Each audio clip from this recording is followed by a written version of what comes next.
Alors, pour ce soir, j'ai choisi comme sous-thème l'importance de devenir un homme spirituel. Alors, pourquoi c'est intéressant de devenir un homme spirituel? Pourquoi c'est bon de devenir un homme spirituel? Pourquoi c'est si important et si intéressant? Donc, l'importance.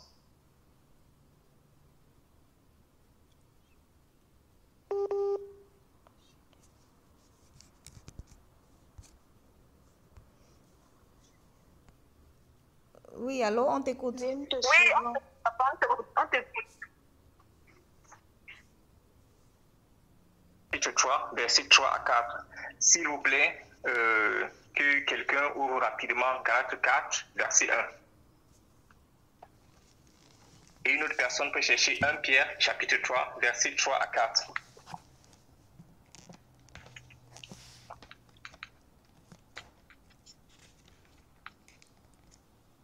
Tu peux reprendre.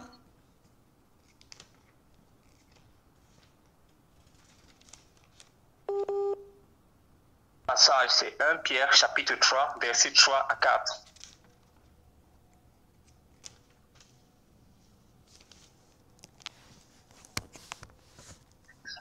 Un pied quoi? Galates, chapitre 4, verset 1. Oui. Et le deuxième, c'est 1 Pierre, chapitre 3, verset 3 à 4. Eh bien, je vais lire directement à partir de chez moi, si personne n'a réussi à ouvrir le texte. Alors, Galates, chapitre 4. Ok, c'est bon. Galates, chapitre 4, verset 1. Il est écrit: illustrons ce que je veux dire. Aussi longtemps que l'héritier est un enfant, il ne se distingue en rien d'un esclave, bien qu'il soit le propriétaire de tout le patrimoine. Ça, c'est ce que Galates 4, verset 1 nous dit.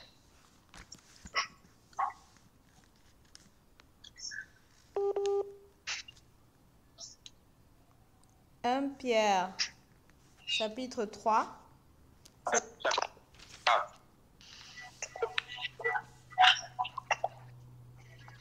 1 Pierre 3 à partir de verset combien? 3 à 4. 3 à 4. Ayez non cette parure. Je peux lire? Oui, vas-y, tu peux lire. Ayez non cette parure externe qui consiste dans les cheveux tressés, les ornements d'or ou les habits qu'on revêt, mais la parure intérieure est cachée dans le cœur, la pureté incorruptible d'un esprit doux et paisible, qui est d'un grand prix devant Dieu. Amen. Amen. Amen. Bien aimé, nous venons de lire deux passages. Peut-être pour certains, vous avez compris ce qui se passe, ou alors ce qui pourra peut-être précéder, ce qui pourra peut-être suivre ces deux passages. Pour d'autres, peut-être, vous vous posez encore des questions. Mais sachez que, autrement, tu as créé les cieux, c'est-à-dire quand on est les cieux, tout ce qui est monde spirituel. Naturellement, on avait de l'harmonie, il y avait les anges qui étaient là, qui pouvaient acclamer Dieu et qui pouvaient aussi acclamer, c'est-à-dire contempler les cieux, contempler l'autorité qui venait de Dieu.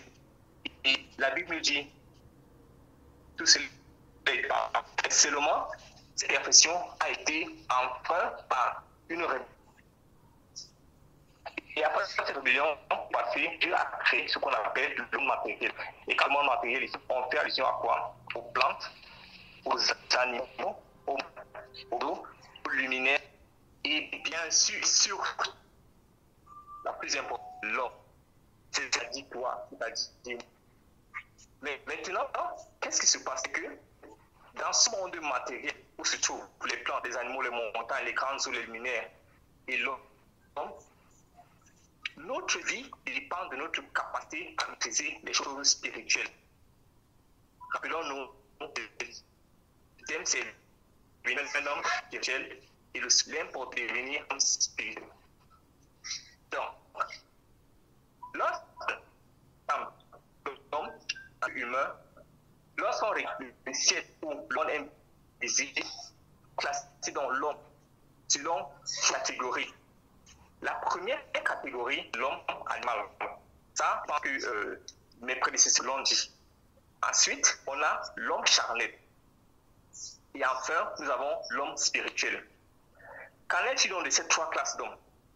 L'homme animal, c'est celui qui est né naturellement d'une femme, mais seulement qui n'a jamais rencontré Jésus-Christ. Par contre, l'homme charnel, c'est celui qui fait la paix de Dieu, mais qui demeure charnel, qui n'est devenu chrétien, mais il n'a aucune compréhension approfondie spirituelle. L'homme spirituel maintenant, ce que nous sommes, ou alors ce que certains tendent à être, est celui-là qui a grandi jusqu'à un certain niveau et qui a la maîtrise des choses spirituelles. De ces trois classes se soulève une problématique. C'est que beaucoup de chrétiens aujourd'hui se retrouvent dans la deuxième classe.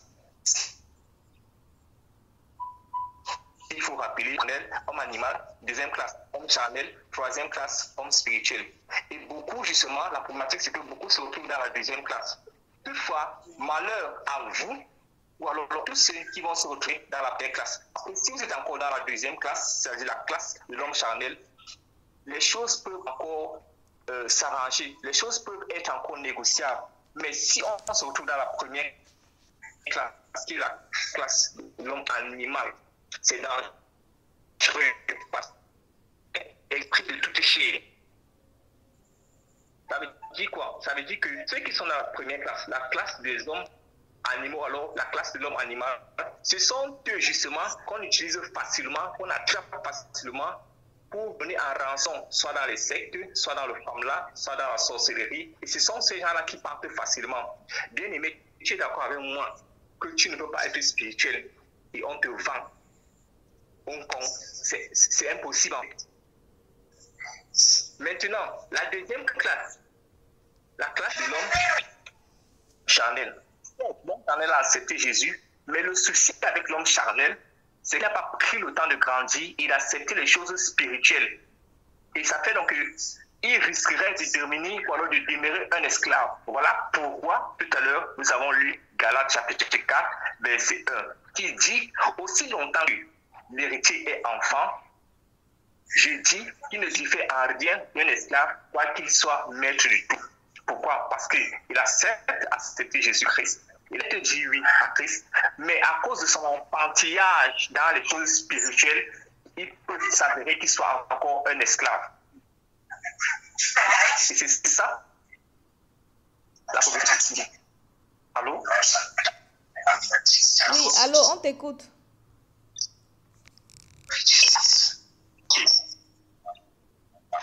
D'accord. Alors, si bon, on a quitté la classe de ce qu'on appelle l'homme animal, les esprits de toute chair, ceux dont l'esprit est mort et séparé de Dieu, et qui est arrivé à Jésus, faire la question, c'est la... Alors, j'entends, sinon, on a quitté la classe de ce qu'on appelle l'homme animal, les esprits de toute chair dont, ceux dont l'esprit est mort et séparé de Dieu, et qui sont arrivés à Jésus-Christ, ne peuvent donc pas se contenter d'être seulement des hommes charnels ou alors des chrétiens charnels au risque de périr. Voilà donc la raison pour laquelle, mes bien-aimés, nous sommes appelés à être des hommes spirituels. Sachons une chose, le monde spirituel est à l'origine du monde naturel. Et ça fait donc qu'il y a ici la prédominance du monde spirituel sur le monde naturel. Alors on doit savoir une chose, c'est que c'est essentiel pour nous de grandir et d'arriver à un certain niveau où la réalité des choses spirituelles devient palpable. Il y a beaucoup qui viennent à l'église, mais ils ne savent pas ce que veut dire Esprit de Dieu. C'est-à-dire qu'ils n'ont aucun contact avec le monde spirituel, c'est-à-dire qu'ils n'ont aucun contact avec l'Esprit venant de Dieu. Or, en tant qu'homme spirituel, notre porte d'accès au monde des esprits, c'est une seule personne. Une seule. Et cette personne, c'est bien évidemment Jésus-Christ. Pourquoi? Parce que Jésus-Christ lui-même dit, je suis la porte. Et c'est pourquoi il demeure dans la seule personne qui est capable de nous introduire dans les choses spirituelles et de nous donner l'expérience spirituelle. Dans le monde, si quelqu'un utilise une autre voie pour accéder au monde spirituel en dehors de Jésus-Christ, bien aimé, que cette personne sache qu'elle est en train d'aller tout droit dans le royaume des ténèbres. Maintenant, pourquoi est-ce qu'on doit accepter et expérimenter Jésus-Christ? Vivre avec Jésus-Christ, ce n'est pas, négociable en fait. Quand on voit aujourd'hui les chrétiens s'amusent avec Jésus, qui blaguent, c'est-à-dire ils disent qu'ils ont accepté Jésus-Christ, mais en réalité, quand on regarde à leur vie, quand on regarde leur comportement, leur attitude, on se pose beaucoup de questions. Jésus-Christ a dit quelque chose de très très important qu'on va voir aujourd'hui. Il dit il est le chemin, il est la vérité, il est la vie. Quand tu dis qu'il est le chemin, ça veut dire que c'est lui qui nous fait entrer dans la dimension que a. C'est pour ça qu'il demande donc la porte unique. Et maintenant, la force, c'est que cette porte unique, c'est une porte exclusive. Pourquoi? Parce qu'il vient juste le. Il n'a pas dit je suis un chemin, il dit je suis le plus tout chemin possible.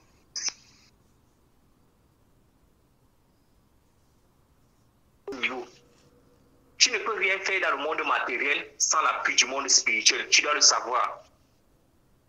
On prend par exemple le cas du jeûne, le cas, de la gestion du temps, ou alors de l'influence que certaines personnes appellent par exemple l'aura. Quand tu jeûnes, tu ne dois pas avoir la mine triste, comme certains qui jeûnent, et puis la Bible dit même, ils jeûnent, et ils montrent comment ils sont en train de souffrir, comment ils sont dans la pénitence. Non. Tu modifies ton corps, et ça ne doit pas se ressentir. Pourquoi? Parce que ton esprit a le dessus sur ton corps, ton esprit a le dessus sur ta chair. Même chose avec le temps.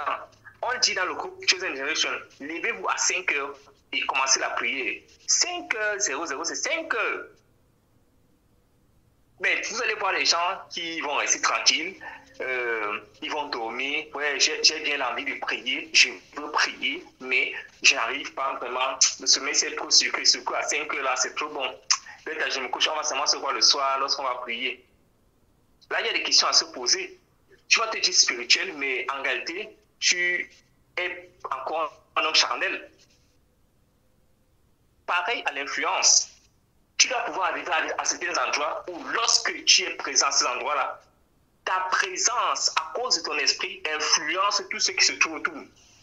Chez les francs-maçons, là, les rosicruciens, ils ont ça là qu'on appelle l'aura, c'est-à-dire que tu vois un franc-maçon, un rosicrucien qui arrive là quelque part, et tu as l'impression que son esprit est en train de te menacer, alors qu'il n'a rien dit, il n'a rien fait, mais juste sa présence. Bien aimé, en tant qu'enfant de Dieu et en tant qu'homme spirituel, tu dois atteindre ce niveau.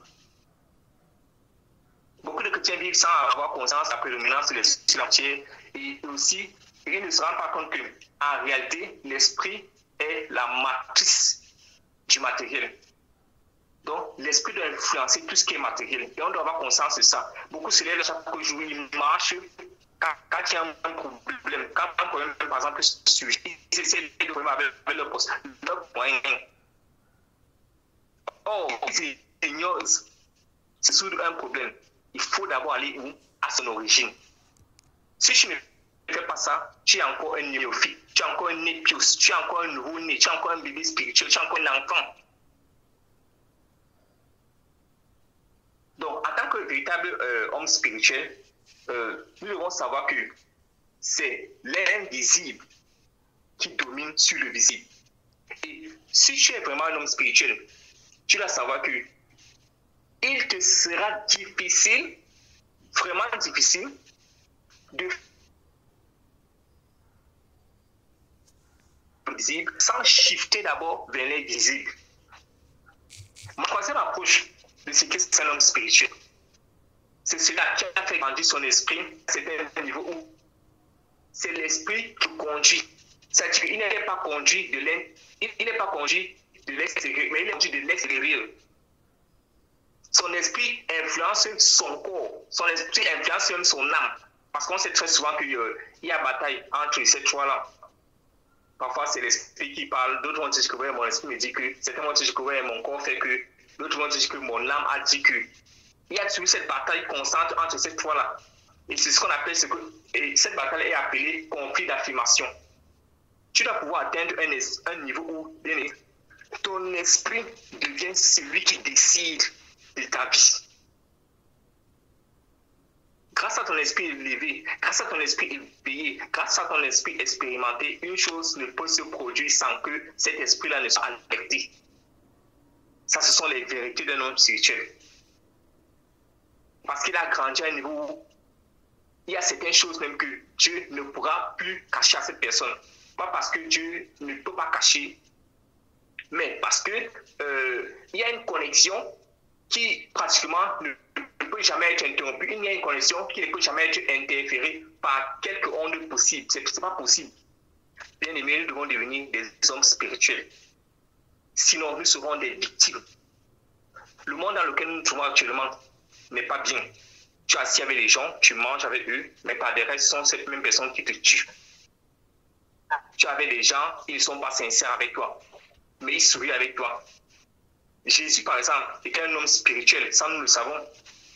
Il pouvait voir dans l'esprit des gens, il pouvait connaître même ce qui est dans leur cœur, et savoir même, par exemple, qui va le trahir, alors, qui va faire, je ne sais quoi. Et la Bible nous l'a démontré plusieurs fois. Il a vu le cœur de Judas et il savait que Judas allait le trahir. Lorsque la femme qui perdait le sang a touché le pan de son vêtement, il a dit, quelqu'un m'a touché. Est-ce qu'il a dit parce que il a ressenti la main de la femme se poser sur son corps ou alors se poser sur sa peau? Non, la Bible même dit, il a ressenti quelque chose sortir de lui. Ça, c'est pas matériel, c'est l'invisible, c'est le spirituel. Est-ce que tu as déjà atteint ce niveau? Si tu sais que tu n'as pas encore atteint ce niveau, bien aimé, je t'assure, tu as encore du travail. Et Dieu merci, ce groupe Chosen Generation a été mis sur pied justement pour faire ce genre de travail. C'est-à-dire ramener tous ceux qui sont encore à la première classe de l'homme animal à l'homme et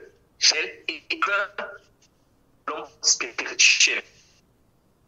Donc, préférer qu'il illumine de tout un esprit afin que si on voit dans le ciel.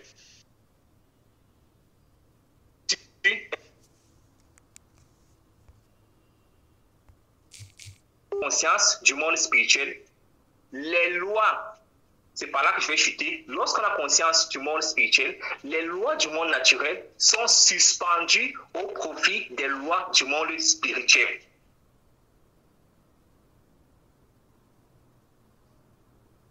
Parce que ce qui se passe en fait dans le monde visible ne peut pas t'influencer quand toi tu es resté assidu au protocole du monde spirituel. Amen. Amen. Amen.